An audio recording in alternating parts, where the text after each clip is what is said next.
বাড়িতে আছো? ও কাকিমা,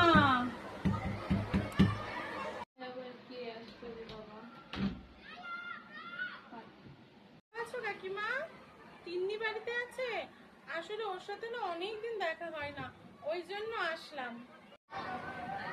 তিন্নি, ভেতরে আসো, আসো ভেতরে আসো। এই তো কাকিমা বসেছি। কাকু ভালো আছে তো? তুমি ভালো আছো তো? কতদিন তোমার সাথে দেখা হয় না জানো? তিন্নির সাথে সেই আমার 2 মাস আগে দেখা হয়েছে, তারপরে আর কোনো খোঁজই নেই। কে জানে মেয়েটা কি করছে। কই ও? ওকে একটু ডেকে দাও না।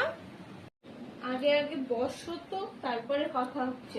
এত দূর থেকে এলে নাও, আগে একটু জল খাও, আগে একটু জিরিয়ে নাও। হ্যাঁ, অনেক জল টল খেয়েছি। তুমি আবার একটু তিন্নিকে ডেকে দাও তো, ওর সাথে আমার অনেকদিন দেখা হয় না, ওকে একটু ডেকে দাও না। তিন্নি মা, তিন্নি তো তোমার সাথে মুভি দেখতে গেছে বিকেল 4টের শো, তুমি জানো না? Music. হ্যাঁ, রাত্রে